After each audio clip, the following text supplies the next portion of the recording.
Condition हम discuss कर रहे हैं रेजोनेंस की, और रेजोनेंस के लिए जैसा कि मैंने आपको बताया कि रेजोनेंस होने के लिए मॉलिक्यूल में हमारी रिक्वायरमेंट क्या है, possibility of overlapping of one orbital with more than one other orbitals to form pi, right. और ऐसा कब पॉसिबल है, तो उसके लिए हमने डिस्कस किया, to fulfil the above condition conjugated system is required to be present in the molecule. Overlapping की जो ये कंडीशन है, ये कंडीशन हमारी कब फुलफिल होगी, जब मॉलिक्यूल में कॉन्जुगेटेड सिस्टम प्रेजेंट होगा। अब फिर हम बात कर रहे थे कि इसका कॉन्जुगेटेड सिस्टम क्या है, तो conjugated system required to be present in the molecule that can fulfill the condition of resonance can be pi-bond conjugated system. One of the conjugated system that can fulfill the condition of resonance is pi-pi conjugated system. और इसमें मैंने आपको बताया कि pi-pi conjugated system का मतलब अगर एक जनरल बात की जाए तो जनरल बात में तो आप कह सकते हैं pi-pi conjugated system means separation of two multiple bonds by single bond. लेकिन जब हम रेजोनेंस के लिए pi-pi conjugated system की बात करते हैं तो यहाँ पर हम थोड़ा सा चेंज करते हैं डेफिनेशन में। यहाँ पर हम बात करते हैं separation of two multiple bonds by one bond. One bond can be single bond और can be double bond also. दोनों ही केस में अगर आप देखेंगे तो यहाँ भी इन दोनों पाई बॉन्ड्स का सेपरेशन एक बॉन्ड से हुआ है, चाहे वो डबल बॉन्ड हो चाहे सिंगल बॉन्ड हो। यहाँ भी दो मल्टीपल बॉन्ड्स का सेपरेशन एक बॉन्ड से हुआ है, तो दोनों ही केस में रेजोनेंस पॉसिबल है। और इस बात को प्रूव किया जा सकता है कि दोनों में रेजोनेंस पॉसिबल है। कैसे, आप देखो,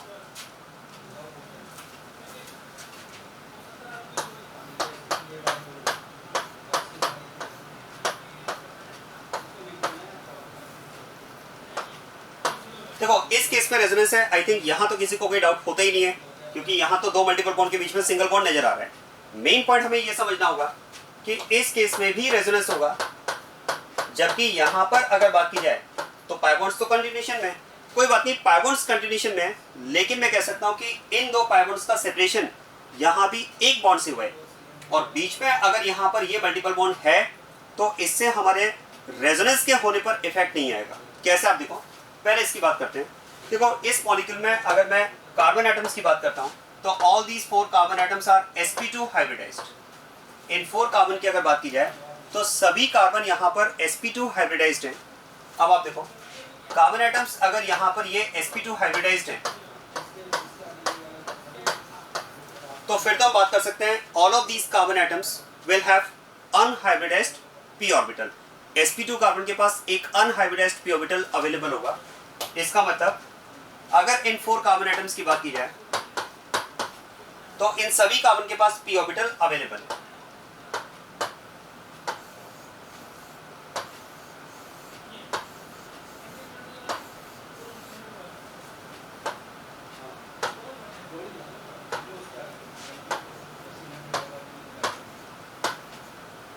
और सभी p ऑर्बिटल में हम बात कर सकते हैं इलेक्ट्रॉन प्रेजेंट है, क्योंकि देखो यहां पर अगर हमने पाई बॉन्ड शो किया है तो इसका जस्टिफिकेशन क्या है, electron present in these parallel p orbitals will overlap with each other to form pi bond between C1 and C2 carbon atoms. और इसी तरह से C3 और C4 के जो p ऑर्बिटल्स में इलेक्ट्रॉन प्रेजेंट है, इनकी शेयरिंग से C3 C4 में पाई बॉन्ड फॉर्मेशन होगा। अब एक बात ध्यान देना, अगर हम बात करें कि these p orbitals are parallel to each other and in that case if C2 p orbital can overlap with C1 p orbital, so it can also overlap with C3 p orbital. And C3 p orbital, since it is parallel to two other p orbitals with C2 and also with C4, so it can overlap with both the p orbitals, overlapping with C2 p orbital and overlapping with C4 p orbital.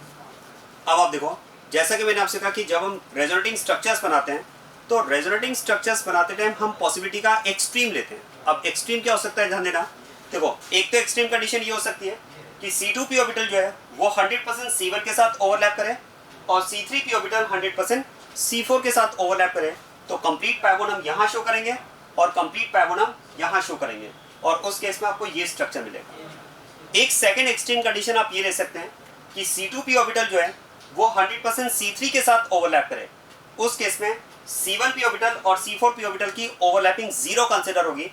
और अगर आप ये extreme condition लेते हैं कि C2 p orbital is 100% overlapping with C3 p orbital, तो एक और रेजोनेटिंग स्ट्रक्चर हमें मिल जाएगा। और उस रेजोनेटिंग स्ट्रक्चर में आप कह सकते हैं कि यहाँ पर पाई बॉन्ड प्रेजेंट होगा, यहाँ पर और यहाँ पर कोई पाई बॉन्ड नहीं होगा। और अगर मैं एक्चुअल बात करता हूँ तो एक्चुअल कंडीशन में क्या होगा, देखो रियल स्ट्रक्चर के लिए हमें क्या कंसिडर करना होगा, इस p ऑर्बिटल की अगर हम बात करें कि it can overlap with both the p orbitals C1 and C3, तो फिर इसकी पार्शियल ओवरलैपिंग C1 के साथ और पार्शियल ओवरलैपिंग C3 के साथ कंसिडर करेंगे, और इसी तरह से C3 की पार्शियल ओवरलैपिंग C2 और पार्शियल ओवरलैपिंग C4 के साथ कंसिडर करेंगे। और उस केस में फिर हम बात कर सकते हैं कि उस कंडीशन में जब ओवरलैपिंग हम पार्शियल कंसिडर कर रहे हैं तो पार्शियल पाइबोन यहां बनेगा, पार्शियल पाइबोन यहां बनेगा और यहां भी पार्शियल पाइबोन होगा, ये हाइब्रिड स्ट्रक्चर हो जाएगा। तो यहां पर अगर बात की जाए तो ये कंडीशन हमारे पास कुछ इस तरह से है, देखो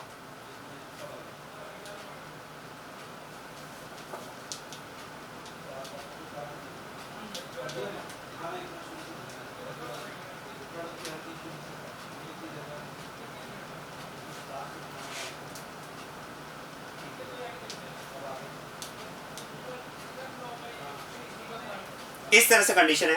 ये पैरेलल p ऑर्बिटल्स हमारे पास इस मॉलिक्यूल में। अब यहां पर हम बात कर सकते हैं कि अगर ये ग्रीन p ऑर्बिटल इस ब्लैक के साथ ओवरलैप कर सकता है तो इसकी ओवरलैपिंग इस ब्लैक के साथ में होगी, और इसी तरह से ये ब्लैक p ऑर्बिटल अगर इस ग्रीन के साथ ओवरलैप कर रहा है तो इसकी ओवरलैपिंग इस वाले ग्रीन के साथ में भी होगी।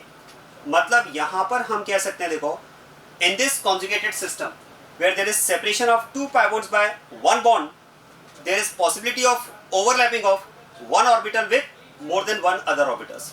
और यही हमने डिस्कस किया कि अगर मॉलिक्यूल में कॉन्जुगेटेड सिस्टम प्रेजेंट है तो ये कॉन्जुगेटेड सिस्टम रेजोनेंस की हमारी उस कंडीशन को फुलफिल करेगा जिस कंडीशन में हमने बात की है कि there should be possibility of overlapping of one orbital with more than one other orbitals to form pi bond. तो यहां आप कह सकते हैं yes, in this case there is possibility of overlapping of one orbital with more than one other orbitals to form pi bond. तो यहां तो चलो रेजोनेंस है, इसमें तो कोई डाउट भी नहीं है। अब मेनली हमें डिस्कस करना है इस वाली कंडीशन को, क्योंकि यहां पर कई बार स्टूडेंट के माइंड में ये क्वेश्चन होता है कि सर यहां पर कॉन्जुगेटेड सिस्टम तो है ही नहीं। क्योंकि देखो कॉन्जुगेटेड सिस्टम के लिए जब आप कंडीशन सोचते हैं तो एक जनरल कंडीशन आप ये सोचते हैं कि there should be separation of two multiple bonds by single bond. आपको लगता है कि दो मल्टीपल बॉन्ड के बीच में सिंगल बॉन्ड ही होना चाहिए। देखो वो कॉन्जुगेटेड सिस्टम की एक जनरल डेफिनेशन है, लेकिन जब आप कॉन्जुगेटेड सिस्टम की बात करते हैं फॉर रेजोनेंस तो ऐसा कंपलसरी नहीं है कि दो मल्टीपल बॉन्ड के बीच में सिंगल बॉन्ड ही हो। दो मल्टीपल बॉन्ड के बीच में एक बॉन्ड होना चाहिए, चाहे वो सिंगल बॉन्ड हो चाहे डबल बॉन्ड हो, दोनों ही केस में रेजोनेंस पॉसिबल है। अब देखो मेनली यहां पर प्रॉब्लम क्या आ रही है, देखो ध्यान देना, मेनली प्रॉब्लम यहां पर किसी भी स्टूडेंट को अगर आएगी तो प्रॉब्लम स्टूडेंट को यह आ रही है कि अगर यहां पर ये सिंगल बॉन्ड हो तब तो दिक्कत ही नहीं है, लेकिन प्रॉब्लम यहां पर आ रही है इस पाई बॉन्ड। हमें इस ब्लू वाले पाई बॉन्ड से प्रॉब्लम है, क्योंकि अगर ये ब्लू वाला पाई बॉन्ड यहां नहीं होता, सिंगल बॉन्ड होता, तब तो फिर हमें रेजोनेंस में दिक्कत थी ही नहीं। पर मैं आपको कहना चाह रहा हूं कि इस ब्लू पाई बॉन्ड के यहां पर होने से रेजोनेंस की कंडीशन पर इफेक्ट नहीं आ रहा है। Still this molecule will undergo resonance. कैसे, आप ध्यान देना। देखो इन कार्बन एटम्स की अगर बात की जाए तो अब इस बार ये कार्बन हमारे पास sp2 sp sp और ये sp2 हाइब्रिडाइज्ड, राइट। अब आप देखो इस कार्बन की बात की जाए तो यहां पर इस कार्बन के पास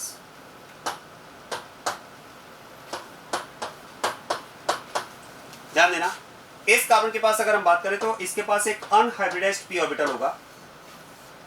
C2 कार्बन की अगर बात करें तो ये sp कार्बन है, और क्या मैं बात कर सकता हूं sp कार्बन के पास दो अनहाइब्रिडाइज्ड p ऑर्बिटल्स होंगे, और वो दो unhybridised p orbital perpendicular axis पर होंगे।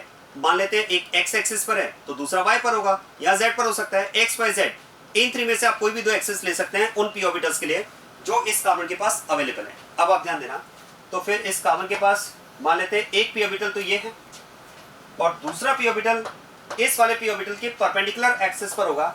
मान लेते हैं वो हमारे पास ये p ऑर्बिटल है। क्या बात समझ में आ रही है? आप समझना। देखो ऐसा करते हैं, ये जो सिग्मा बॉन्ड्स का फॉर्मेशन है, क्योंकि देखो सिग्मा बॉन्ड्स का फॉर्मेशन भी हम कहते हैं कोएक्सियल ओवरलैपिंग से होता है, सेम एक्सिस पर ओवरलैपिंग से होता है। तो ऐसा मान लेते हैं कि इन सिग्मा बॉन्ड्स का जो फॉर्मेशन है कार्बन एटम्स का, वो तो एक्स एक्सिस पर हो रहा है। मान लेते हैं ग्रीन वाला p ऑर्बिटल y एक्सिस पर है, तो फिर इस कार्बन के लिए हम कह सकते हैं कि सिग्मा बॉन्ड का फॉर्मेशन अगर x एक्सिस पर हो रहा है तो इस कार्बन के दो p ऑर्बिटल्स में से एक y एक्सिस पर हो जाएगा और एक z एक्सिस पर हो जाएगा। इसी तरह से इस कार्बन की अगर बात करें तो ये कार्बन भी sp2 है। अब क्योंकि एक एक्सिस तो हमें सिग्मा बॉन्ड के लिए सभी के लिए फ्री छोड़ना है, मान लेते हैं वो हमने एक्स एक्सिस को सिग्मा बॉन्ड के लिए फ्री छोड़ दिया, तो फिर तो इस कार्बन के भी दो p ऑर्बिटल्स में से एक y एक्सिस पर होगा और एक z एक्सिस पर होगा।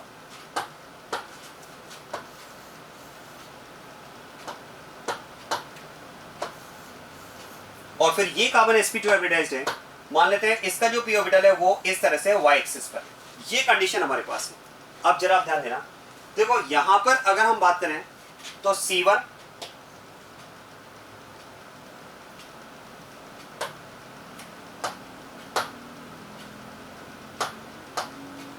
C1 C2 C3 C4 ये इनके p ऑर्बिटल्स की कंडीशन मैंने आपको एक्सप्लेन की है। अब आप देखो इस स्ट्रक्चर के फॉर्मेशन को अगर मैं जस्टिफाई करता हूं तो यहां पर हम बात कर सकते हैं कि ये जो C2 कार्बन का ग्रीन p ऑर्बिटल है, ये जब C1 कार्बन के ग्रीन p ऑर्बिटल के साथ ओवरलैप करेगा तो यहां पर दोनों कार्बन के बीच में हमें एक पाई बॉन्ड मिलेगा। फिर C2 कार्बन का जो ब्लू p ऑर्बिटल है वो C3 कार्बन के ब्लू p ऑर्बिटल के पैरेलल है। बात समझना, C2 कार्बन का जो ब्लू p ऑर्बिटल है वो C3 कार्बन के ब्लू p ऑर्बिटल के पैरेलल है, तो ये दोनों ब्लू p ऑर्बिटल जब ओवरलैप करेंगे तो ये हमें ब्लू वाला पाई बॉन्ड मिल जाएगा। और अगर बात की जाए C3 कार्बन का ग्रीन p ऑर्बिटल जो C4 कार्बन के ग्रीन p ऑर्बिटल के पैरेलल है, तो ये दोनों जब आपस में ओवरलैप करेंगे तो यहाँ हमें एक पाई बॉन्ड मिल जाएगा। अब एक बात सोचिए, ये तो मैंने इस स्ट्रक्चर की बात की है, लेकिन अगर हम बात करें कि C2 ग्रीन p ऑर्बिटल, ध्यान देना, if C2 green p orbital can overlap with C1 green p orbital to form pi bond, तो C2 green p orbital is also parallel to C3 green p orbital, so C2 C3 green p orbitals can also overlap to form pi bond. बिल्कुल वैसी ही condition है। आप तो ऐसा करो, इन ब्लू वाले p ऑर्बिटल्स को भूल जाओ। अगर आप इन ब्लू वाले p ऑर्बिटल्स को भूल जाएं तो जो 4 ग्रीन p ऑर्बिटल्स की कंडीशन है वो तो बिल्कुल ऐसी है ना, बिल्कुल इसी के सिमिलर कंडीशन है। तो फिर तो हम बात कर सकते हैं कि अगर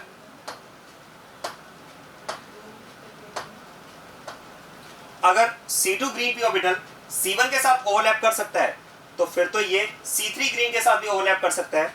मतलब यहां भी आप कह सकते हैं there is possibility of overlapping of one orbital with more than one other orbitals to form pi bond. और इस ग्रीन वाले p ऑर्बिटल की, C2 ग्रीन p ऑर्बिटल की अगर मैं बात कर रहा हूं कि C1 और C3 दोनों ग्रीन p ऑर्बिटल के साथ में ओवरलैपिंग होगी, तो इस ओवरलैपिंग में इन ब्लू p ऑर्बिटल्स का कोई इंटरफेरेंस नहीं होगा, क्योंकि जो ब्लू वाले p ऑर्बिटल्स हैं वो तो अलग एक्सिस पर हैं। आप इसको ऐसे समझें,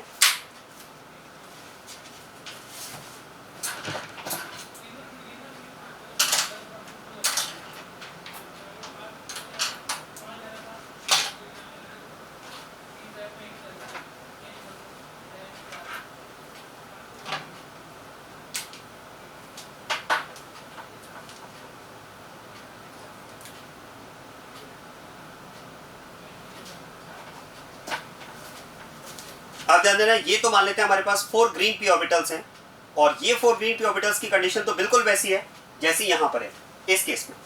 अब हम ये बात करें कि जो मिडिल वाले कार्बन है उनके पास एक एक एक्स्ट्रा p ऑर्बिटल और भी है जो ब्लू वाले p ऑर्बिटल है। चलिए फिर मिडिल वाले दोनों कार्बन C2 C3 कार्बन पर एक एक एक्स्ट्रा p ऑर्बिटल ले लेते हैं, और क्या मैं बात कर सकता हूं वो जो p ऑर्बिटल होगा वो इन ग्रीन वाले p ऑर्बिटल्स के परपेंडिकुलर एक्सिस पर होगा। तो ध्यान देना, मान लेते हैं सिग्मा बॉन्ड का जो फॉर्मेशन है वो तो x एक्सिस पर हो रहा है, तो मैंने इन p ऑर्बिटल्स को मान लेते हैं y एक्सिस पर लिया है, तो फिर मिडिल वाले C2 C3 कार्बन के जो p ऑर्बिटल्स होंगे वो एक थर्ड एक्सिस पर हो जाएंगे z एक्सिस पर। इस तरह से ये C3 कार्बन का एक p ऑर्बिटल मैंने ले लिया ब्लू p ऑर्बिटल। इसी तरह से C2 कार्बन के पास भी एक और ब्लू p ऑर्बिटल है जो z एक्सिस पर होगा।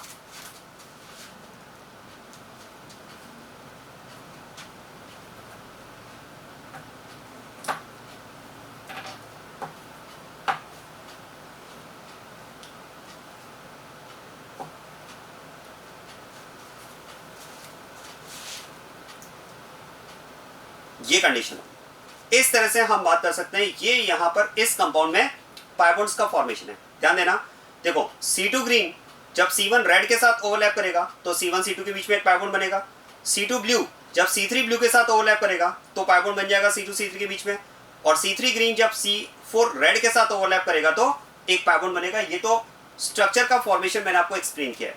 अब मैं यहां पर बोलना चाह रहा हूं कि अगर C2 green p orbital C1 red के साथ ओवरलैप कर सकता है तो क्या ये C3 ग्रीन के साथ ओवरलैप नहीं कर सकता क्या? देखो ये वाला जो ग्रीन p ऑर्बिटल है वो इस ग्रीन के और पैरेलल है और इस रेड के भी पैरेलल है, और अगर ग्रीन पी ऑर्बिटल दो अदर पी ऑर्बिटल्स के पैरेलल है तो फिर तो ये इसके साथ भी पार्शियल ओवरलैपिंग होगी और पार्शियल ओवरलैपिंग इसकी रेड के साथ भी होगी। और इस ओवरलैपिंग में क्या इन ब्लू वाले पी ऑर्बिटल्स का कोई इंटरफेरेंस होगा? आंसर है नो, क्योंकि जो ब्लू वाले पी ऑर्बिटल्स हैं वो तो अलग एक्सिस पर हैं। अब ऐसे में आप सोचिए ये ब्लू पी ऑर्बिटल्स यहां पर हो या ना हो, दोनों ही केस में ओवरलैपिंग तो यहां पर एक से ज्यादा पी ऑर्बिटल्स के साथ में होगी, और अगर एक से ज्यादा पी ऑर्बिटल्स ओवरलैप कर पा रहे हैं पाई बॉन्ड फॉर्मेशन के लिए तो यही हमने रेजोनेंस की रिक्वायरमेंट रखी है, मतलब इस केस में भी रेजोनेंस पॉसिबल होगा। तो यही मैंने आपसे कहा देखो कि रेजोनेंस होने के लिए जब हम कॉन्जुगेटेड सिस्टम की बात करते हैं तो पाई कॉन्जुगेटेड सिस्टम में it's not compulsory for resonance that separation of two pi bond should be by single bond. No, it may be by single bond or it may be by double bond. The requirement is there should be separation of two multiple bonds by one bond. That one bond can be single bond or can be double bond also.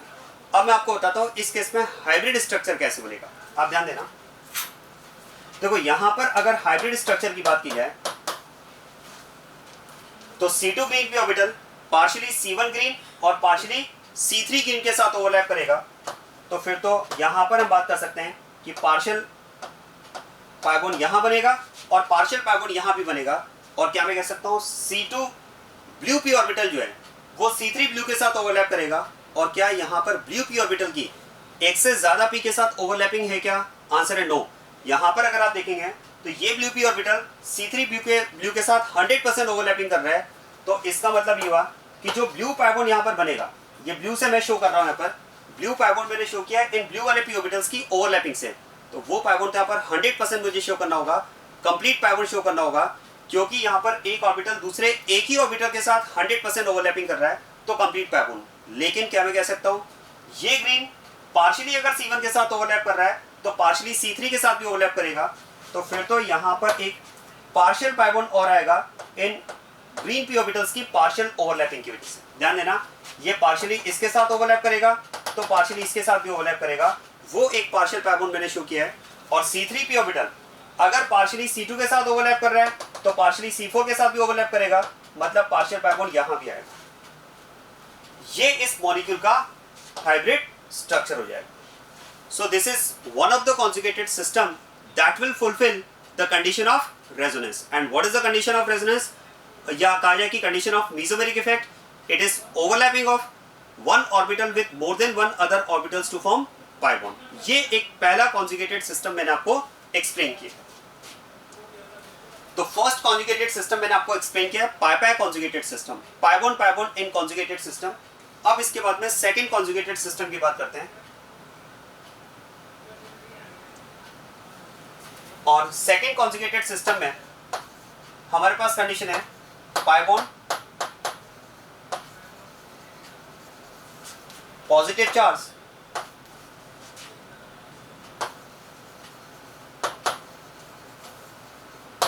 Conjugated system. Second condition में क्या है, pi bond positive charge conjugated system, मतलब यहां भी हम कहेंगे कि पाई bond and positive charge should be separated by one bond. ये कंडीशन आप ले सकते हैं इसमें।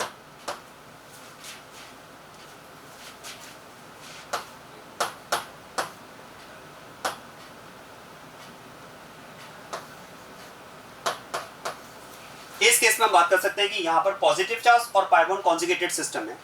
अब आप देखो इस कॉन्जुगेटेड सिस्टम में जो इंपॉर्टेंट पॉइंट है वो आप समझना। देखो जब भी हम पॉजिटिव चार्ज और पाई बॉन्ड में कॉन्जुगेटेड सिस्टम के थ्रू रेजोनेंस की बात करते हैं, यहां पर ये कंडीशन इंपॉर्टेंट होगी। इनफैक्ट हम कह सकते हैं कि ये कंडीशन कंपल्सरी होगी कि जिस एटम पर पॉजिटिव चार्ज है, जिस पॉजिटिव चार्ज की हम पाई बॉन्ड के साथ कॉन्जुगेटेड सिस्टम की बात कर रहे हैं, जिस एटम पर पॉजिटिव चार्ज है, that positively charged atom must have vacant orbital। ध्यान देना, इस पॉजिटिवली चार्ज्ड एटम के पास जो कि इस पाई बॉन्ड के साथ कॉन्जुगेटेड सिस्टम है, this positively charged atom must have vacant orbital. इसके पास वेकेंट ऑर्बिटल होना कंपल्सरी कंडीशन है। क्वेश्चन है अगर वेकेंट ऑर्बिटल नहीं हुआ, पॉजिटिव चार्ज तो है बट अगर वेकेंट ऑर्बिटल नहीं हुआ तो आंसर है there will be no resonance. और एक पॉइंट ये आता है, देखो हमने कहा भी पॉजिटिव चार्ज तो है और वेकेंट ऑर्बिटल नहीं है, तो उस केस में रेजोनेंस होगा नहीं होगा? आंसर है नो रेजोनेंस। फिर एक पॉइंट ये आता है कि चलो वेकेंट ऑर्बिटल हो, पॉजिटिव चार्ज ना हो तो रेजोनेंस पॉसिबल। इसका मतलब इंपॉर्टेंट पॉजिटिव चार्ज नहीं है, इंपॉर्टेंट वेकेंट ऑर्बिटल है। इनफैक्ट ये आप कह सकते हैं कि जब हम बात करते हैं कि पाई bond and positive charge in conjugated system, तो बेटर होगा हम ये कहें पाई bond and vacant orbital in conjugated system. यहां पर इंपॉर्टेंट पॉजिटिव चार्ज नहीं है, यहां पर इंपॉर्टेंट है वेकेंट ऑर्बिटल। अगर वेकेंट ऑर्बिटल है तो फिर पॉजिटिव चार्ज हो या ना हो, दोनों ही केस में रेजोनेंस पॉसिबल है। मैं आपको तीनों कंडीशन समझाता हूं, देखो आप समझे। First example,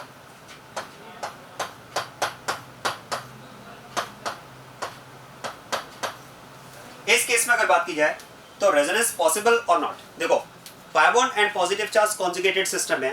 now make it confirm that the positively charged atom must have vacant orbital. Check करते हैं वेकेंट ऑर्बिटल कैसे चेक करते हैं, वो भी मैं आपको तरीका बता रहा हूं, समझ आप इसे। देखो इस कार्बन के पास आपको चेक करना है वेकेंट ऑर्बिटल है नहीं है। अब एक बात बताएं, जब कार्बन न्यूट्रल होता है तो उसके आउटर शेल में कितने इलेक्ट्रॉन्स होते हैं? 4 electrons. When carbon is neutral it has 4 electrons in its outer shell, right? If it is positively charged, that means there is loss of 1 electron.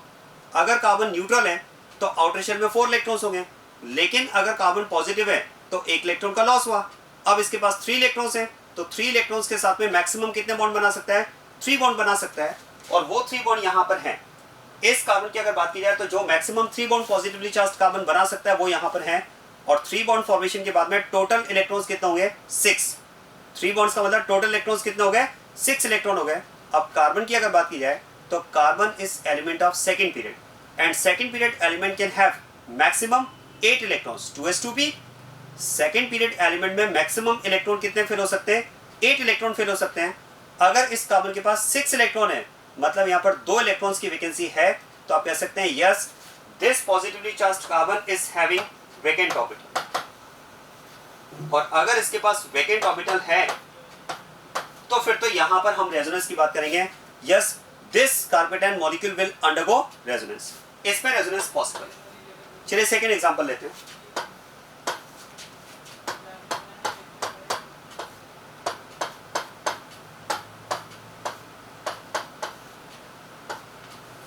अब जरा देखो यहां पर भी अगर बात की जाए तो positive charge pi bond conjugated system में है, लेकिन मैंने आपसे क्या कहा, पॉजिटिव चार्ज इंपॉर्टेंट नहीं है, वेकेंट ऑर्बिटल इंपॉर्टेंट है। क्या इस पॉजिटिवली चार्ज नाइट्रोजन के पास वेकेंट ऑर्बिटल है? चेक कर लेते हैं। देखो इस नाइट्रोजन के पास अभी 4 बॉन्ड पेयर्स हैं, और आप सोचिए नाइट्रोजन के पास अगर 4 बॉन्ड पेयर्स हैं तो 4 बॉन्ड पेयर्स का मतलब टोटल इलेक्ट्रॉन कितने हैं इसके पास? 8। Nitrogen is element of second period, and second period element can have maximum 8 electrons. भाई कार्बन के सिमिलर नाइट्रोजन भी सेकेंड पीरियड का एलिमेंट है, और सेकेंड पीरियड एलिमेंट में मैक्सिमम इलेक्ट्रॉन कितने हो सकते हैं? 8 हो सकते हैं।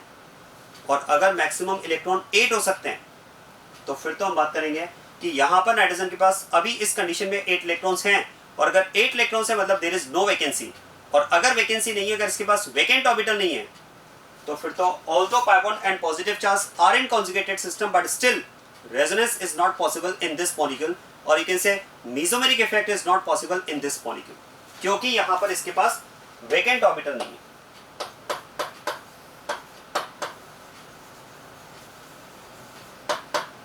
There is no vacant orbital, so this molecule cannot undergo resonance. It will undergo resonance. यहां वैकेंसी है। थर्ड केस आप देखो,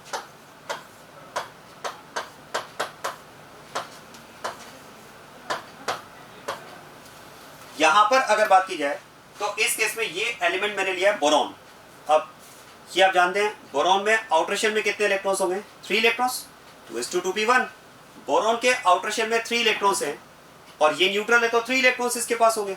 और अगर इसके पास 3 इलेक्ट्रॉन्स होते हैं तो ये मैक्सिमम कितने कोवेलेंट बॉन्ड्स बना सकता है? 3 कोवेलेंट बॉन्ड। और अगर ये 3 कोवेलेंट बॉन्ड्स बना सकता है तो फिर तो हम बात करेंगे इसके पास मैक्सिमम इलेक्ट्रॉन्स कितने होंगे? 6।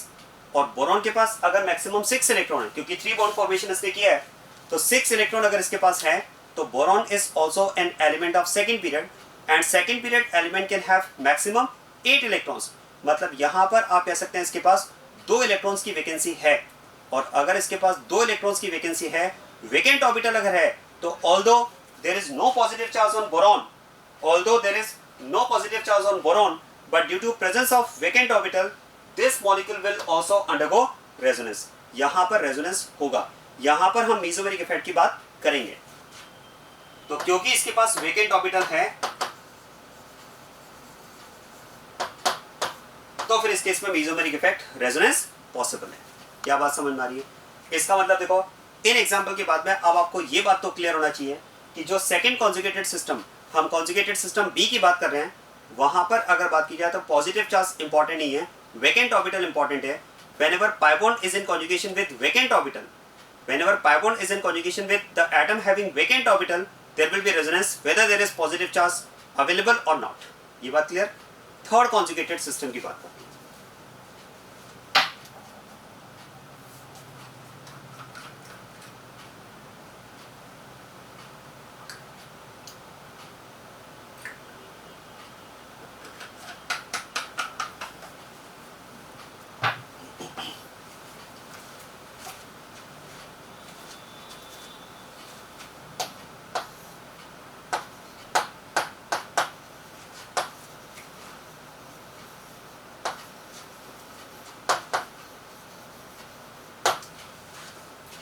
नेक्स्ट कंडीशन मेरे लिए pi bond and negative charge in conjugated system.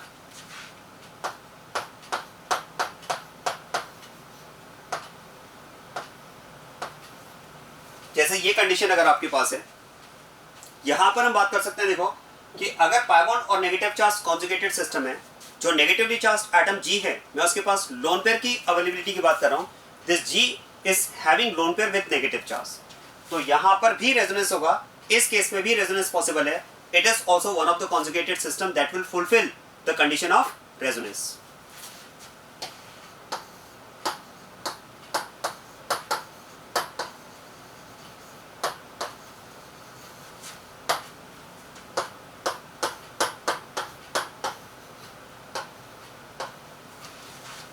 Next conjugated system आता है lone pair and pi bond in conjugated system. देखो ऐसा हो सकता है कि एटम के पास लोन पेयर है बट नेगेटिव चार्ज ना हो. कोई बात नहीं, नेगेटिव चार्ज नहीं है, बट अगर लोन पेयर है और लोन पेयर और पाई बॉन्ड अगर कॉन्जुगेटेड सिस्टम है, still there will be resonance. ये भी एक कॉन्जुगेटेड सिस्टम है जो रेजोनेंस की कंडीशन को फुलफिल करता है.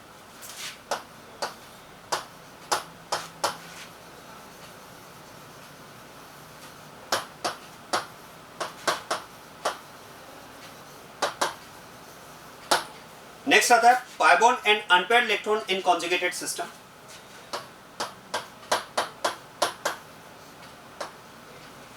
pi bond and unpaired electron in conjugated system, इस केस में भी रेजोनेंस पॉसिबल होगा. और एक कंडीशन और भी है.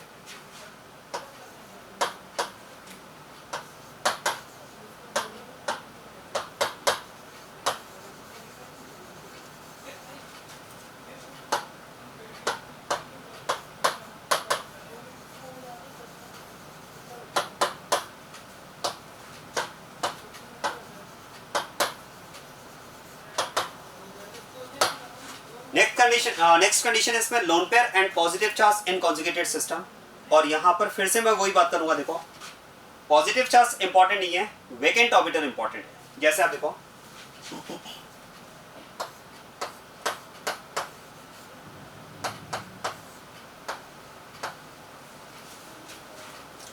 इस केस में अगर बात की जाए तो यहां रेजोनेंस पॉसिबल है, क्योंकि देखो इस केस में G is having loan pair and carbon is positively charged and there is separation of lone pair and positive charge by one bond. ध्यान देना, यहाँ पर भी lone pair और positive charge का separation एक bond से हुआ है, मतलब ये भी एक conjugated system हुआ. और फिर से वही point आता है देखो कि positive charge important नहीं है. जिस atom पर positive charge है, हमें उसके पास vacant orbital check करना है. और देखो कार्बन के पास अगर positive charge है, तो वैसे तो कैलकुलेशन से आपको समझ में आ जाएगा कि कार्बन अगर पॉजिटिवली चार्ज है तो पक्का इसके पास वेकेंट ऑर्बिटल तो होगा. क्योंकि देखो कार्बन जब न्यूट्रल होता है तो आउटर शेल में 4 इलेक्ट्रॉन्स, अगर ये पॉजिटिव है तो 1 इलेक्ट्रॉन का लॉस हुआ तो बचे 3 इलेक्ट्रॉन. अगर इसके पास पॉजिटिवली चार्ज कार्बन के पास अगर 3 इलेक्ट्रॉन बचे, क्योंकि 1 इलेक्ट्रॉन का लॉस हो चुका है, तो 3 इलेक्ट्रॉन से मैक्सिमम कितने कोवेलेंट बॉन्ड बना सकता है? 3. और अगर 3 कोवेलेंट बॉन्ड्स भी बनाएगा तो 6 इलेक्ट्रॉन. और अगर 6 इलेक्ट्रॉन बनाएगा तो कार्बन सेकंड पीरियड का एलिमेंट है, और सेकंड पीरियड एलिमेंट में मैक्सिमम इलेक्ट्रॉन कितने आ सकते हैं? 8. मतलब यहां पर हम कह सकते हैं कि इस कार्बन के पास वेकेंट ऑर्बिटल है. और अगर इसके पास वेकेंट ऑर्बिटल है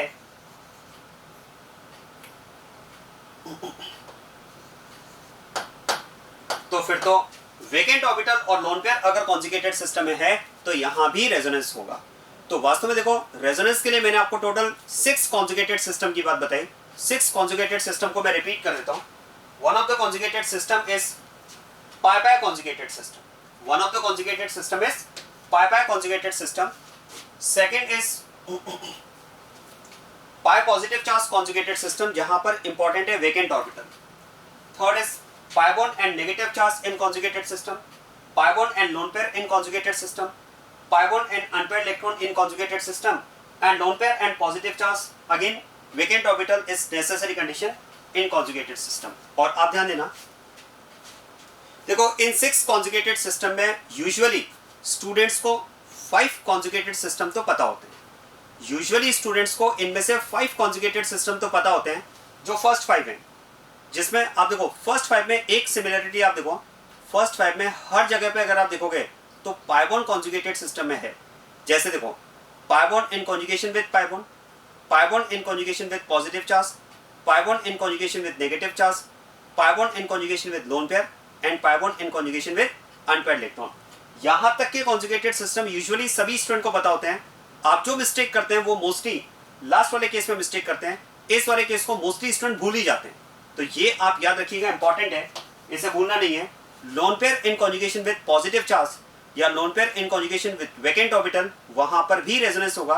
और देखो इनऑर्गेनिक केमिस्ट्री में भी आप इस वाले कॉन्जुगेटेड सिस्टम को पढ़ते हैं। मैं आपको याद दिलाता हूं, इनऑर्गेनिक केमिस्ट्री में आप इस वाले कॉन्जुगेटेड सिस्टम को बैकबॉन्डिंग के नेम से पढ़ते हैं।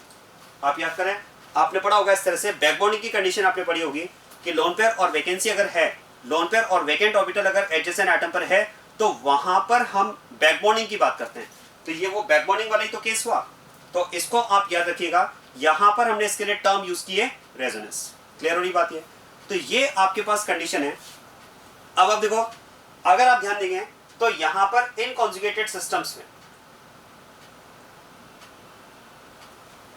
इन कॉन्जुगेटेड सिस्टम्स में जो फर्स्ट 5 कॉन्जुगेटेड सिस्टम है, इन टोटल 6 कॉन्जुगेटेड सिस्टम है, जो फर्स्ट 5 कॉन्जुगेटेड सिस्टम है, आपको मोस्टली ऑर्गेनिक मॉलिक्यूल्स में ये फर्स्ट 5 कॉन्जुगेटेड सिस्टम मिलेंगे।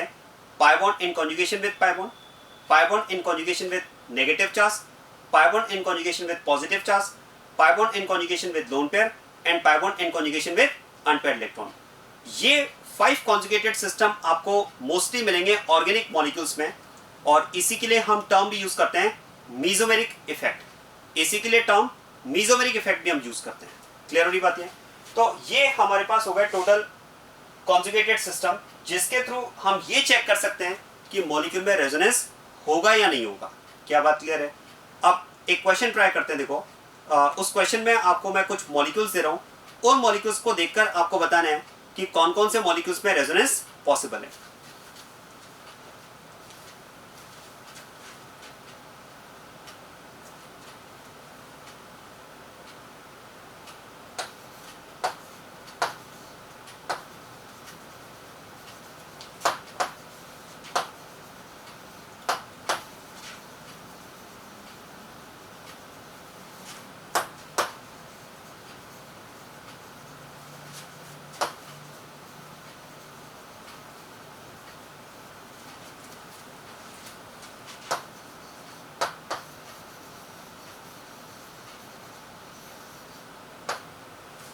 In which of the following molecule resonance is observed?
जैसे आप देखो ये मॉलिक्यूल्स आपको दिए हुए हैं और इन मॉलिक्यूल्स में हमें चेक करना है कि कौन कौन से मॉलिक्यूल में रेजोनेंस प्रेजेंट है, किन किन मॉलिक्यूल्स में रेजोनेंस पॉसिबल है। अब आप देखो रेजोनेंस के लिए हमने कहा भी कॉन्जुगेटेड सिस्टम हमें चेक करना है, जो टेक्निक अभी हमने डिस्कस की। और उन कॉन्जुगेटेड सिस्टम को अगर मैं यहाँ पर चेक करूँ तो फर्स्ट मॉलिक्यूल में हम बात करेंगे yes there will be resonance. क्यों? क्योंकि आप देखो फर्स्ट मॉलिक्यूल की अगर बात की जाए तो यहाँ पर CHO ग्रुप दिया हुआ है। CHO ग्रुप की अगर बात की जाए तो इसे हम एक्सपेंड करके कैसे लिख सकते हैं, देखो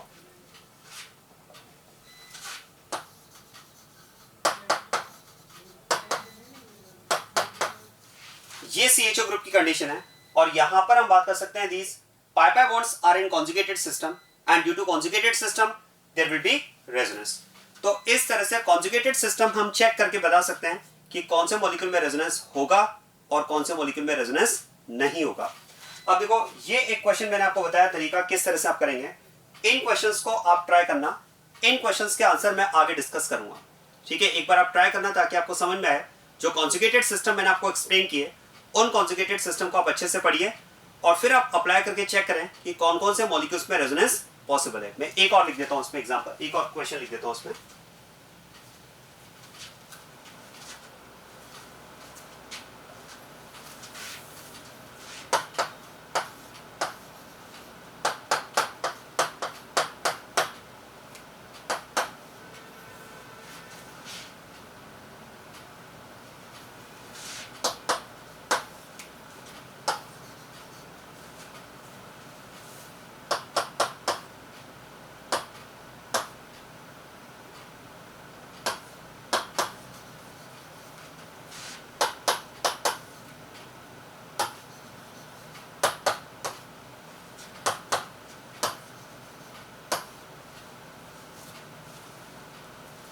चलिए ये कुछ क्वेश्चंस मैंने आपको दिए हैं, इन क्वेश्चंस में आप ट्राई करना। इन मॉलिक्यूल्स में आपको चेक करना है कि कौन कौन से मॉलिक्यूल्स में रेजोनेंस पॉसिबल है और किन में रेजोनेंस पॉसिबल नहीं है। ये क्वेश्चन इसका आंसर मैं आगे डिस्कस करूंगा, एक बार आप ट्राई करना ताकि कंसेप्ट आपको क्लियर हो जाए। ये कॉन्फिडेंस आपको होना चाहिए कि मॉलिक्यूल को देखकर आप उसमें चेक कर पाए कि उस मॉलिक्यूल में रेजोनेंस पॉसिबल है या नहीं है। अब आप देखो कॉन्जुगेटेड सिस्टम रेजोनेंस की कंडीशन डिस्कस करने के बाद में, कॉन्जुगेटेड सिस्टम डिस्कस करने के बाद में अब हम इस स्टेज पर तो हैं कि हम किसी भी मॉलिक्यूल को चेक करके ये डिसाइड कर पाए, ये हम चेक कर पाए कि उस मॉलिक्यूल में रेजोनेंस पॉसिबल है या नहीं है। अब इसके बाद में आता है नेक्स्ट कंडीशन, नेक्स्ट स्टेज आती है कि अगर मॉलिक्यूल में रेजोनेंस है तो हमें उस मॉलिक्यूल के रेजोनेटिंग स्ट्रक्चर्स ड्रॉ करना आना चाहिए। अगर किसी मॉलिक्यूल में रेजोनेंस है तो हमें उसके रेजोनेटिंग स्ट्रक्चर्स ड्रॉ करना आना चाहिए। अब देखो क्वेश्चन है रेजोनेटिंग स्ट्रक्चर्स हम कैसे ड्रॉ करेंगे, तो उसकी टेक्निक्स डिस्कस करते हैं, आप ध्यान देना। अब मैं बात कर रहा हूं resonating structures of a molecule. किसी भी मॉलिक्यूल में अगर रेजोनेंस है तो हम उसके रेजोनेटिंग स्ट्रक्चर्स कैसे बनाएं।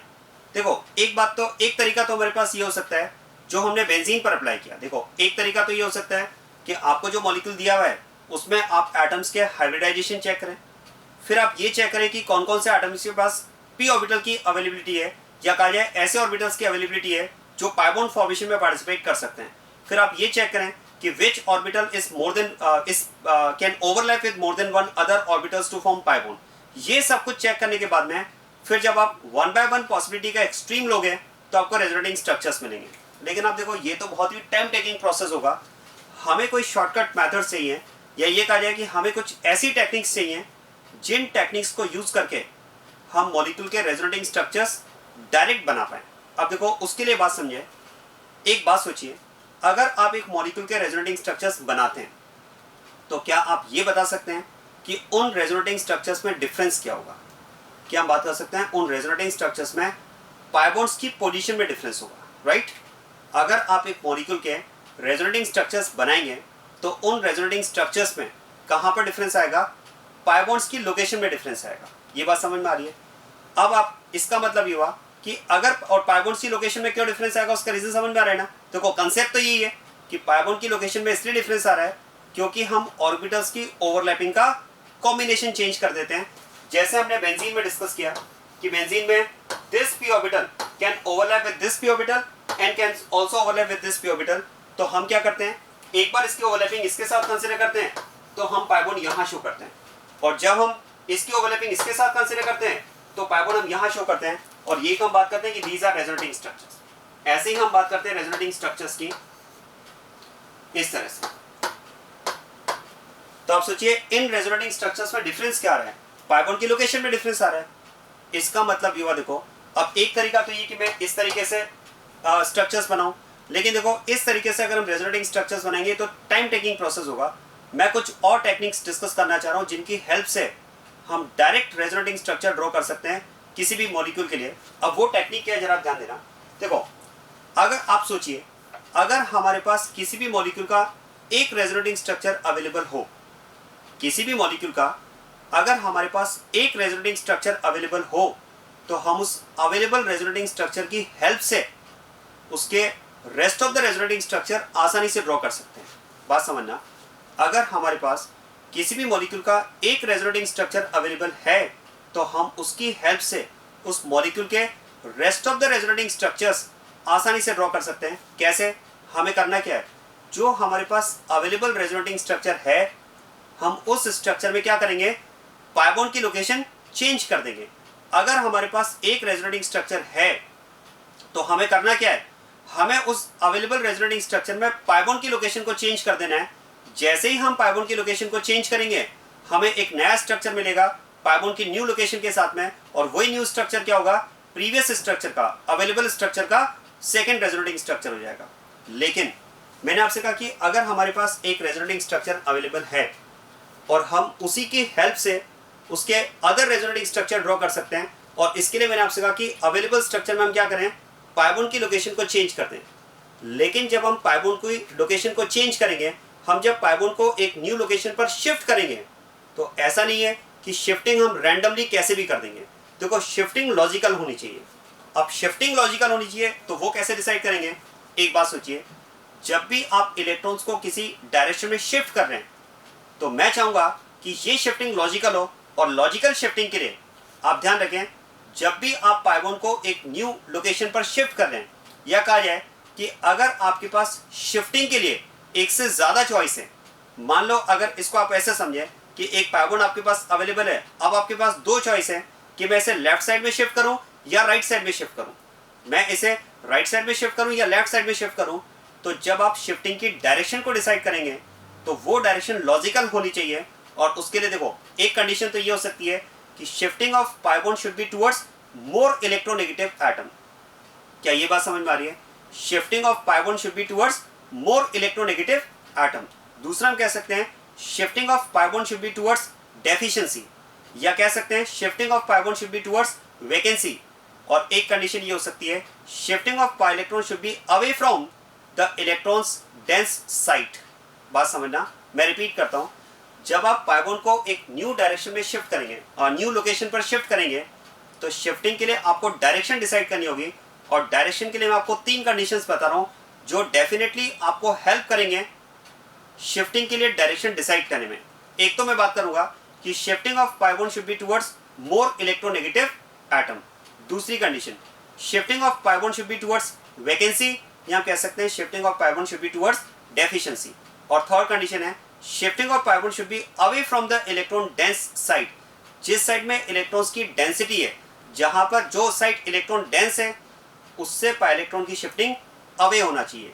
ये तीन कंडीशन आप माइंड में रखना, डेफिनेटली आपको ये तीन कंडीशंस हेल्प करेंगी इस बात को डिसाइड करने में कि पाइबोन को किस डायरेक्शन में शिफ्ट किया जाए।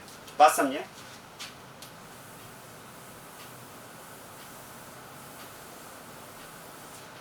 मैंने आपको ये बताया देखो कि जब आप एक अवेलेबल रेजोनेटिंग स्ट्रक्चर की हेल्प से उसका सेकंड रेजोनेटिंग स्ट्रक्चर ड्रॉ करेंगे तो आप उस अवेलेबल रेजोनेटिंग स्ट्रक्चर में करना क्या है, देखो जो रेजोनेटिंग स्ट्रक्चर है डेफिनेटली वहां पर कॉन्जुगेटेड सिस्टम होगा, क्योंकि कॉन्जुगेटेड सिस्टम होगा तभी तो हम रेजोनेंस की बात कर रहे होंगे।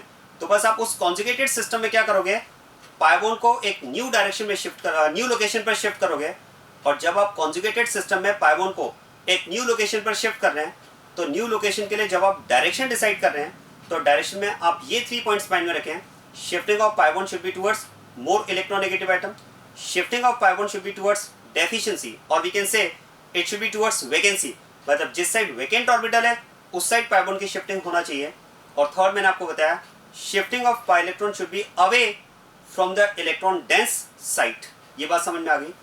अब ये तो मैंने आपको बताया कि जब आप पाइबोन को शिफ्ट करोगे एक नई लोकेशन पर तो डायरेक्शन कैसे डिसाइड करोगे, और ऐसा करने के बाद में जब आप डायरेक्शन डिसाइड कर लोगे और जब आप पाइबोन को शिफ्ट करके एक नया स्ट्रक्चर बना लोगे तो वो नया स्ट्रक्चर प्रीवियस स्ट्रक्चर का रेजोनेटिंग स्ट्रक्चर है, उस न्यू स्ट्रक्चर में आपने कोई मिस्टेक नहीं की है, उसे क्रॉस चेक करने के लिए हमारे पास कुछ पॉइंट्स हैं।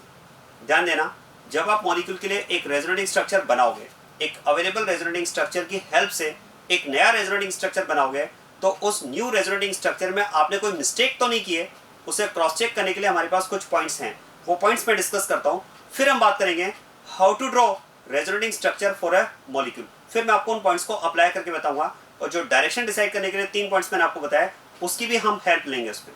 आप ध्यान देना।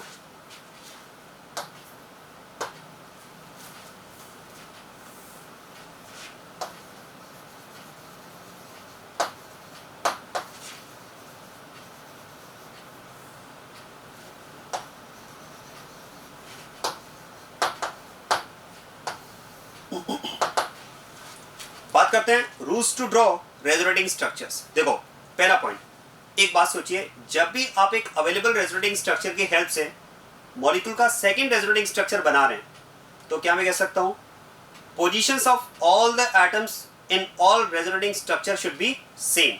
क्या हम बात कर सकते हैं जब भी हम एक मॉलिक्यूल के डिफरेंट रेजोनेटिंग स्ट्रक्चर्स बनाएंगे तो उन स्ट्रक्चर्स में एटम्स की पोजीशन में कोई चेंज नहीं होगा, क्योंकि यहां पर हम बात कर रहे हैं delocalisation of pi electrons not atoms. क्या बात समझ में आ रही है? क्योंकि देखो अब ये जो मैं रूल्स डिस्कस कर रहा हूं, इन रूल्स से हमारे 2 काम होंगे।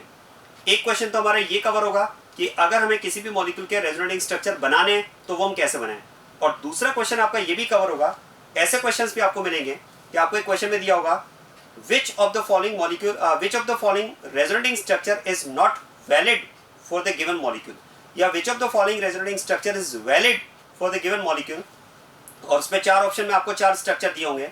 अब कई बार क्या होता है, ऐसा स्ट्रक्चर आपको दे दिया जाता है जिसमें एटम की पोजीशन को ही चेंज कर दिया जाता है। आप सोचिए, अगर एटम की पोजीशन चेंज्ड है तो वो करेक्ट रेजोनेटिंग स्ट्रक्चर नहीं हो सकता, क्योंकि रेजोनेंस में एटम्स अपनी पोजीशन चेंज नहीं करेंगे।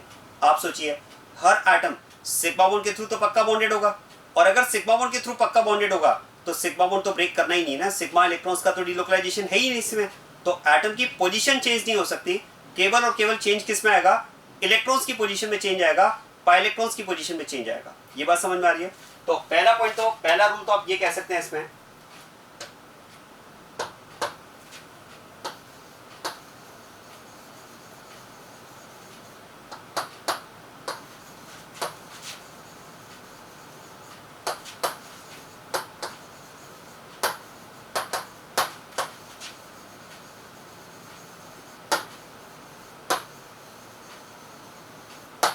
फर्स्ट रूल तो ये रहेगा, position of all the atoms in all resonating structure should be same. Second point,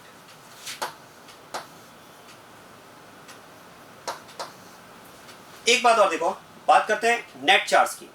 मान लो अगर एक मॉलिक्यूल आपको ऐसा दिया हुआ है जिसमें नेट चार्ज जो भी है, नेट चार्ज 0 है या नेट चार्ज +1 है, +2 है, या नेट चार्ज -1 है, -2 है, what ever is the net charge in a molecule. क्या मैं कह सकता हूं, एक मॉलिक्यूल के जितने भी रेजोनेटिंग स्ट्रक्चर्स हम बनाएंगे उन सारे रेजोनेटिंग स्ट्रक्चर में नेट चार्ज सेम होना चाहिए।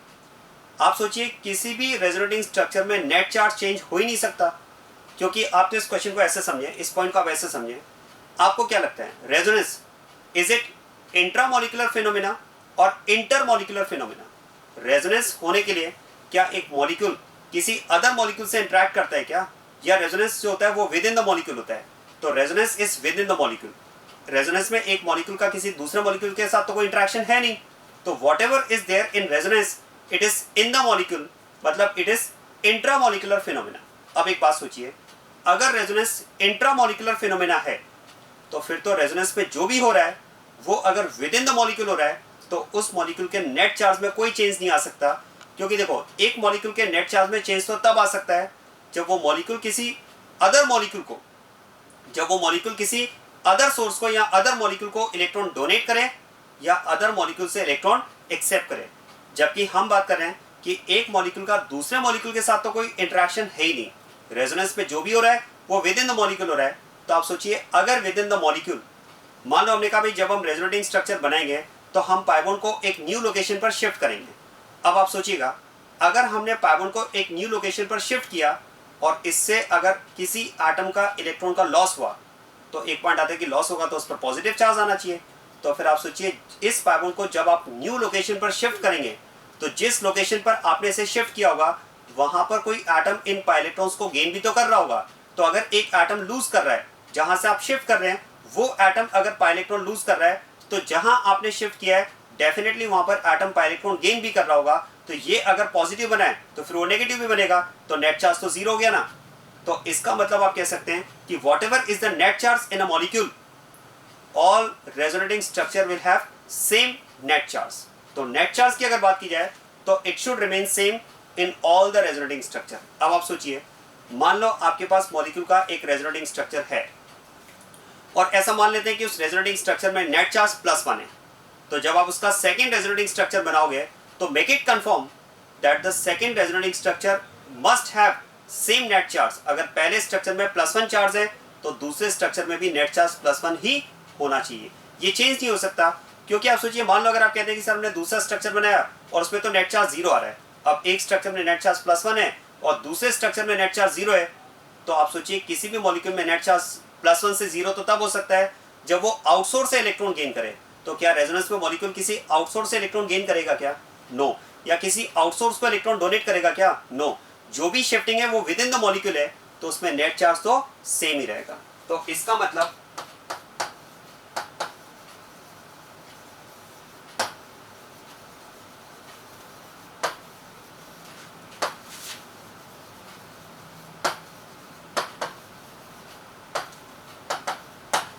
net charge should be same in all resonating structures. Third point.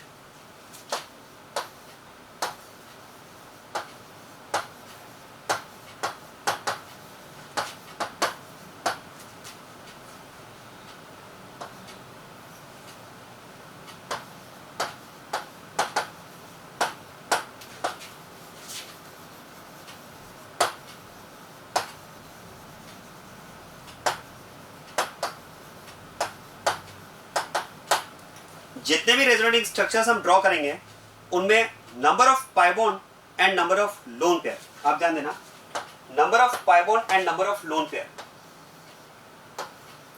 इनका जो टोटल होगा, इनका जो सम होगा, that sum should be same in all resonating structures. आप इसको एग्जांपल से समझ लें। जैसे आप देखो, मान लेते हैं आपके पास जो एक अवेलेबल रेजोनेटिंग स्ट्रक्चर है, मान लेते हैं उस अवेलेबल रेजोनेटिंग स्ट्रक्चर में 2 पाई बॉन्ड्स हैं एंड 2 लोन पेयर्स हैं। ऐसा मान लेते हैं कि in the available resonating structure number of pi bonds is 2 and number of lone pair is also 2। तो इसका सम हमारे पास हो जाएगा 4। अब जब आप इस अवेलेबल रेजोनेटिंग स्ट्रक्चर की हेल्प से मॉलिक्यूल का सेकंड रेजोनेटिंग स्ट्रक्चर बनाएंगे तो सेकंड रेजोनेटिंग स्ट्रक्चर की रिक्वायरमेंट है कि वो जो टोटल है वो sum of lone pair and pi bond है, मतलब वो टोटल जो 4 है वो सेकंड रेजोनेटिंग स्ट्रक्चर में भी 4 ही होना चाहिए। हाँ, ऐसा हो सकता है कि ये वैल्यूज इंडिविजुअली चेंज हो सकती हैं। ऐसा हो सकता है कि सेकंड स्ट्रक्चर में आपको नंबर ऑफ पाई बॉन्ड 1 मिले, ये हो सकता है, इंडिविजुअल वैल्यू चेंज हो सकती है। ऐसा हो सकता है कि पहले स्ट्रक्चर में नंबर ऑफ पाई बॉन्ड 2 है, दूसरे स्ट्रक्चर में नंबर ऑफ पाई बॉन्ड आपको 1 मिले, लेकिन अगर पाई बॉन्ड आपको 1 मिला तो पक्का फिर यहाँ पर नंबर ऑफ लोन पेयर आपको कितने मिलने चाहिए? 3 लोन पेयर मिलने चाहिए, क्योंकि ये जो सम है, ये जो टोटल है वो यहाँ पर सेम मेंटेन होना चाहिए। अब आप सोचिए, मान लो अगर आप कहते हैं कि सर ये टोटल, ये सम यहाँ पर सेम मेंटेन नहीं हो पा रहा है, और मान लेते हैं आप कहते हैं कि सेकंड स्ट्रक्चर में ये सम 5 आ रहा है, तो पहले में 4 दूसरे में 5, इसका मतलब एक पेयर ऑफ इलेक्ट्रॉन कहाँ से आया इसमें?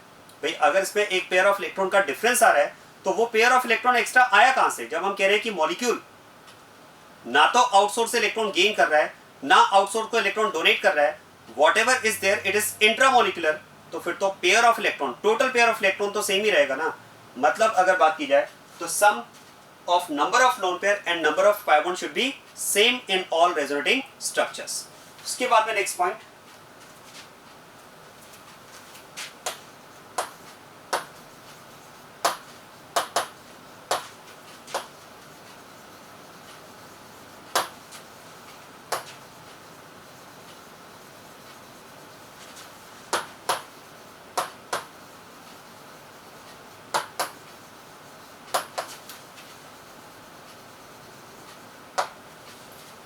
All resonating structures should be according to Lewis dot formula. जितने भी रेजोनेटिंग स्ट्रक्चर आप ड्रॉ करेंगे वो सब लुईस डॉट फॉर्मूला को फॉलो करने चाहिए। कैसे, मैं आपको एग्जांपल से समझाता हूँ।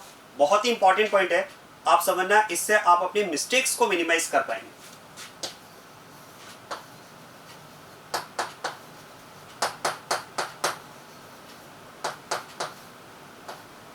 फॉर एग्जांपल, ये आपको एक केटायन दिया हुआ है।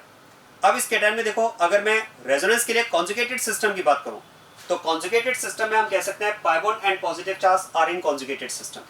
हालांकि जब कॉन्जुगेटेड सिस्टम मैंने आपको एक्सप्लेन किए और जब मैंने आपको पॉजिटिव चार्ज pi बॉन्ड के कॉन्जुगेटेड सिस्टम की बात बताई, वहां पर मैंने आपको ये भी कंसेप्ट दिया कि पॉजिटिव चार्ज इंपॉर्टेंट नहीं है, वेकेंट ऑर्बिटल इंपॉर्टेंट है।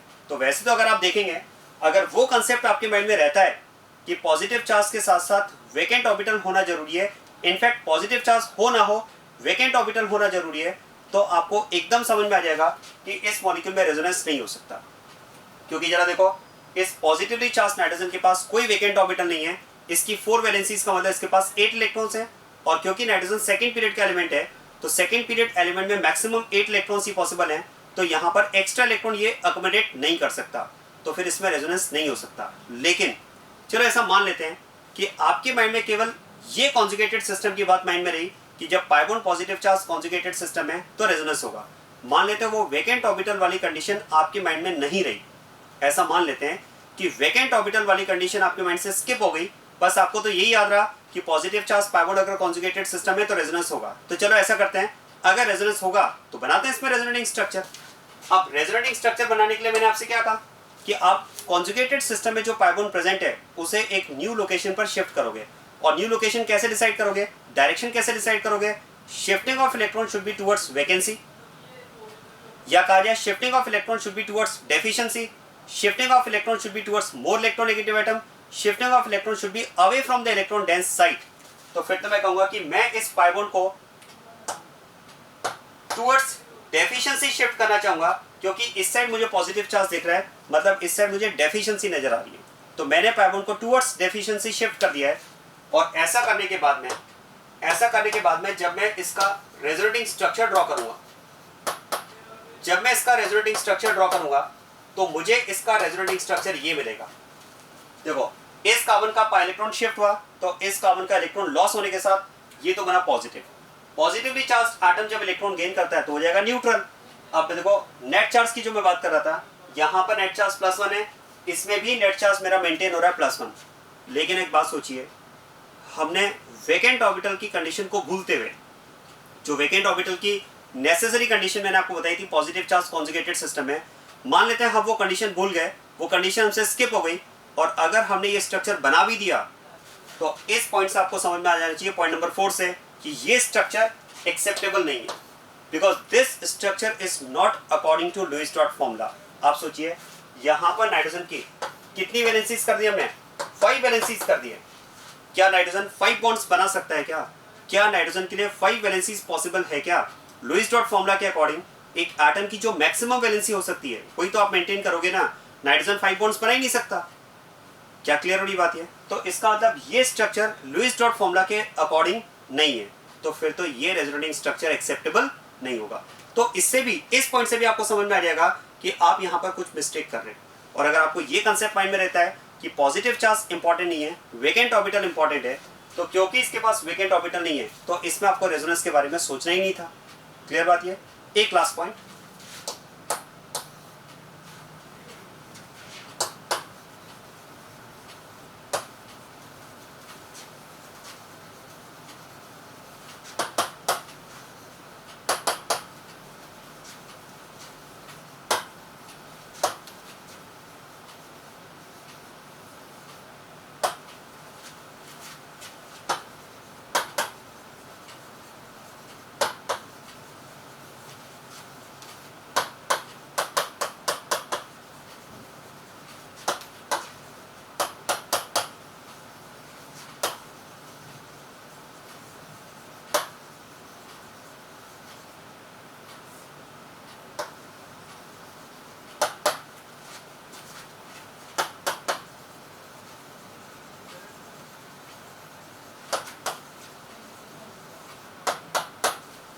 ये पॉइंट भी काफी इंपॉर्टेंट है, आप ध्यान देना। Point number 4th and 5th, ये दोनों ही पॉइंट्स इंपॉर्टेंट है।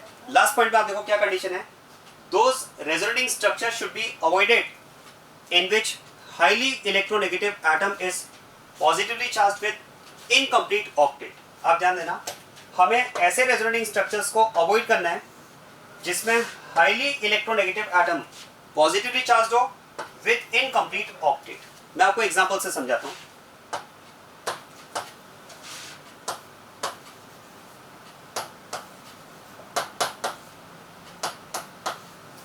जैसे ये कंडीशन आपके पास है, अब यहां पर positive charge and pi bond conjugated system में है, और जैसा कि हमने डिस्कस किया कि जब भी positive charge pi bond conjugated system में हो, हमें ये चेक करना है कि positively charge atom must have vacant orbital. अगर आप इस पॉजिटिवली चार्ज कार्बन के पास चेक करेंगे तो इसके पास वेकेंट ऑर्बिटल भी है, क्योंकि कार्बन अगर पॉजिटिवली चार्ज है तो इसके पास 3 बॉन्ड पेयर्स का मतलब 6 इलेक्ट्रॉन हुए, तो 2 इलेक्ट्रॉन्स की वैकेंसी इसके पास है। अब आप ध्यान देना, यहां पर positive charge pi bond conjugated system में है, कार्बन के पास वेकेंट ऑर्बिटल भी है, मतलब कॉन्जुगेटेड सिस्टम की जो हमारी रिक्वायरमेंट है वो यहां पर फुलफिल होती है, but still resonance is not possible in this molecule. फिर भी इसमें रेजोनेंस एक्सेप्टेबल नहीं होगा। क्यों नहीं होगा जरा ध्यान देना। चलिए ऐसा करते हैं, इसमें हम रेजोनेंस कंसीडर करते हैं और उसके अकॉर्डिंग पाई बॉन्ड को एक न्यू लोकेशन पर शिफ्ट करके इसका सेकंड रेजोनेटिंग स्ट्रक्चर ड्रॉ करते हैं। आप ध्यान देना, जैसा कि मैंने आपसे कहा कि शिफ्टिंग ऑफ पाई बॉन्ड आपको जो कॉन्जुगेटेड सिस्टम में पाई बॉन्ड मिल रहा है उसे आप एक न्यू लोकेशन पर शिफ्ट करेंगे, और उसके लिए डायरेक्शन डिसाइड करने का मैंने आपको तरीका बताया। Shifting of electron should be towards more electronegative atom, shifting of electron should be towards vacancy और deficiency, and shifting of electron should be away from the electron dense side. तो यहाँ पर मुझे ऐसा लगता है कि इस केस में इन पाई इलेक्ट्रॉन्स की shifting towards positively charged carbon होना चाहिए, टुवर्ड्स डेफिशिएंसी होना चाहिए। और ये मानते हुए अगर आप इसका सेकंड रेजोनेटिंग स्ट्रक्चर ड्रॉ करते हैं तो इसका सेकंड रेजोनेटिंग स्ट्रक्चर हमारे पास ये आएगा।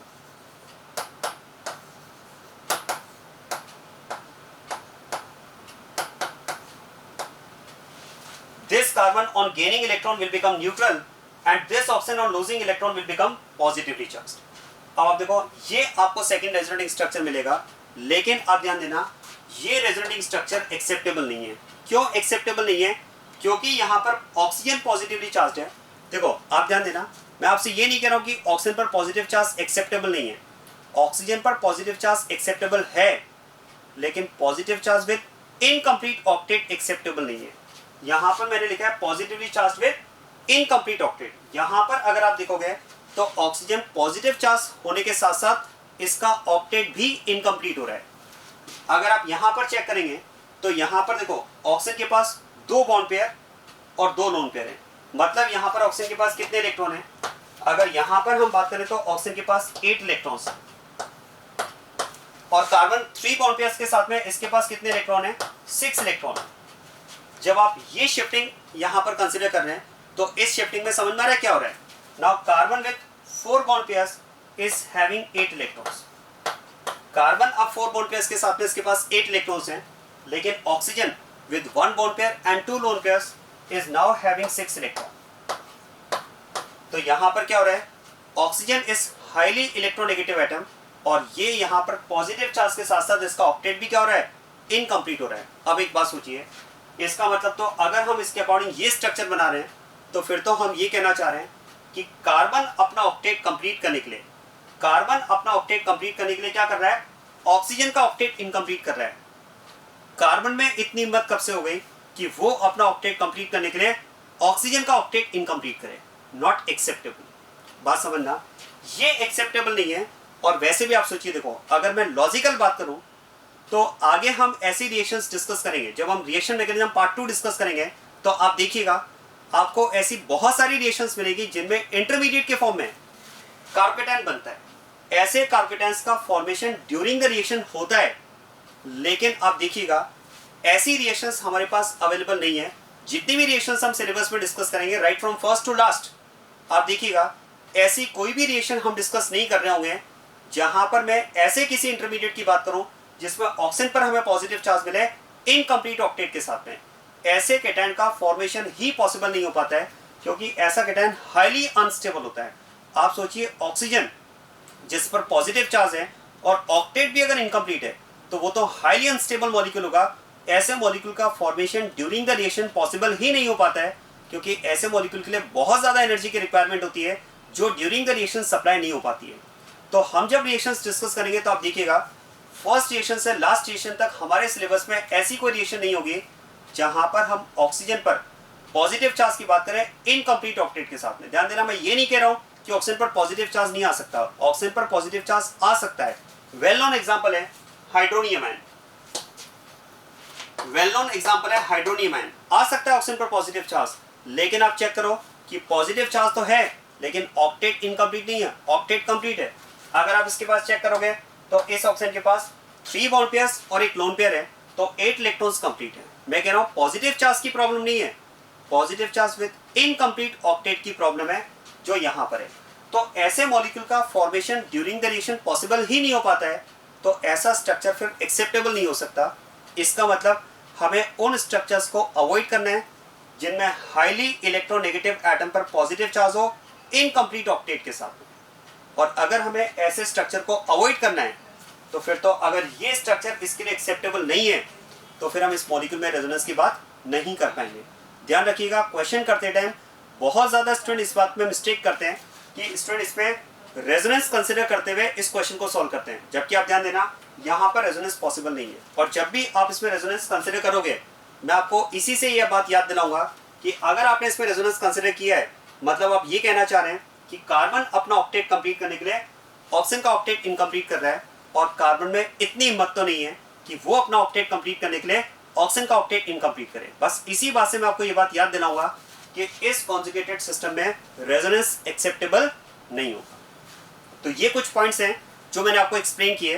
अब इन पॉइंट्स की हेल्प से और जो मैंने आपको पाई बॉन्ड को शिफ्ट करने के लिए डायरेक्शन सेलेक्ट करने का तरीका बताया, shifting of pi bond should be towards more electronegative atom, shifting of pi bond should be towards deficiency और vacancy and shifting of pi bond should be away from the electron dense side. इन points की help से अब हम आगे discuss करेंगे how to draw resonating structures for a molecule. अब इनकी एप्लीकेशन हम डिस्कस करेंगे।